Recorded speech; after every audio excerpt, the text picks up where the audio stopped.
is, for instance, you said deliver 1, 2, 3 points, and then the previous iteration you had something that didn't go as planned, or you had something that the customer said, I like a different approach, or I like it in a different design. Talking about rework, how often do you face that kind of rework or like change requests to already delivered features? And how does that affect the actual value that we deliver? Yeah. So, well, first of all, talk about the frequency of that. Often, if I'm in the conversation, I will be able to coach those leaders into allowing us to put that MVP in as it is, and allow us to go with we'll hot fix it, fast follower, but we'll also be having the conversation almost straight after the showcase. So we should be a bit more showy than your standard review to say, hey, would you like us to do these two things first? So you've got to have an active conversation there, because years and years ago, it's like a sweet shop to kids. They can't have everything. You've really got to limit it. And once you build that mature relationship with those leaders, you can have a mature conversation. What really we want to focus on there is saying, is what we are going to deliver better than what you've got in production at the moment? And if it is, we are going to put it in. The important thing is you don't stop. You don't say we won't put it in until we've done that improvement. That's a disaster, because all that happens then is you've not delivered any value to production. And even if your peers and your seniors don't know that, you've really got to coach them into that, to go, let's get it in because it's better than it was. Your second part of your question was, how does it affect value? It's the only way to get value. It's the only way, because what would happen in the alternative universe, we're throwing it in and we're not listening to the customer, or we're having a warranty period and only fixing the absolute critical things, which is an awful way of going. What I wouldn't mind, what you do is because you've got a team, let's say you've got a team of 6, let's be more modest, 4 developers, they want to improve it as well. If they hear from the CFO, that's great, but could you put another filter on it to do it by month as well? If they've heard that's coming from the CFO, I'm going to be honest about this, they'll deliver it quicker, and they might even stay late at night to do it, because they get to stand up at the next showcase and show the CFO what they delivered. And I'm not saying that's some sort of dark arts of managing teams, but it's good for them. It's good for the CFO. It's good for me because they're motivated. So everyone's a winner. Everyone's a winner. And it's the only way the short answer, it's the only way you get value. You don't get it any other way. Otherwise, you're just guessing. Unless it goes to market, you don't know. Is there a way for you to minimize the need for rework? I mean, you can't get everything right the first time, but have you had any approaches to why would you want to? Why would you want to? What's the problem with rework? You said that's the only way to get value, but it's not rework. It's addition. It's addition. So I'll tell you what car I drive. I drive a Golf, right? Do you know why I drive a Golf? Yeah, it's good. You do. Why do you drive a Golf? It's a brilliant car, right? It is brilliant. It is easy to maintain. It's fast.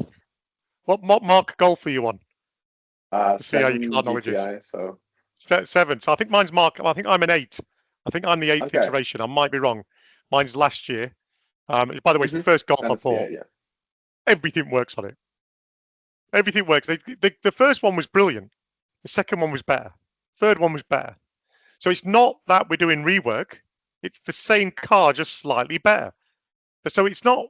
It's very rare, by the way. You asked about how common. It's very rare that they go, that's absolute crap, go start again. It's very rare. What's a lot more common than that? If I had scales here, how often do we rework where it's actually not change requirements, change of expectation, better knowledge of the solution, let me improve it, from people who are actually going to use it? How often do I see that? Which even the better solution, I don't see that often, because they're engaged, but they've also got a day job, compared to the amount of time wasted in trying to guess what's going to happen when it goes into production. I'd be doing this. Oh, no, this. The amount of money and time we waste in organizations trying to guess, even all of the, having customer focus groups, it's all guesswork. So a typical project, I'll talk about an average project of 9 months. Let's talk about something really straightforward like a website. We're going to put in a new website that sells spectacles. I've actually done one of these websites, right? Spectacles. 9 months is about a good time for a website, built on something like Sitecore and all the bells and whistles. Over that 9 months, If I was delivering it agile, actually it would probably take a bit less. You'd probably have the first one ready for production in 4 months, and then we'd iterate. And we might be done in 6 months, 7 months. I've got 9 months of funding, so I'd probably take all 9 months to make it even better. But what actually typically happens is the business gets involved and we spend 6 months writing requirements and doing functional specs. And we still do that. And so when it does go in, the rework is still needed, but it just doesn't go on the cost of that project. It goes into BAU. So you'd rather go into actually delivering something and changing a bit here and there, and then Sprint one. What do you want? Website, great. We'll start next sprint, and we'll come and ask you about what you think of it so far. Gather the objectives, get going. That's genuinely the truest form of agile that I've done. That's how you do it. Mm-hmm. And you really don't have requirements. You see, you go, what are you trying to do? This only works when you've got an experienced team. If you've got a bunch of juniors, I know juniors, people have left university in less 2 or 3 years who don't really understand how to operate. They wouldn't have the confidence to go and build that website. Some would. You do meet exceptional people. Majority of people I meet, 60% probably wouldn't have the confidence to. They want to be told how to do stuff. That would make it a little bit more difficult. But if you've had people in there who have built websites, I wouldn't bog them down with requirements. I'd just say, let's get going.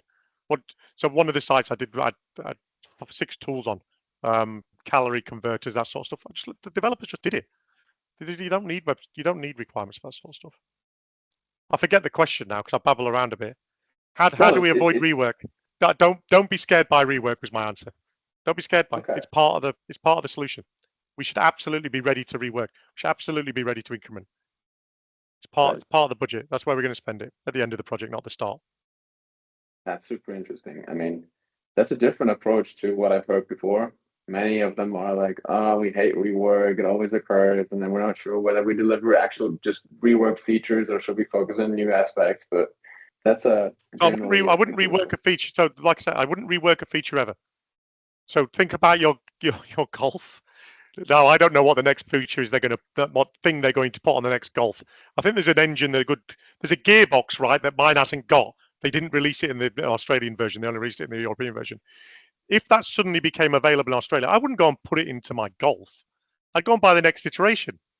So you don't rework the feature. Once the feature's in progress, you let the team finish the feature, put it into production, and then incrementally improve it.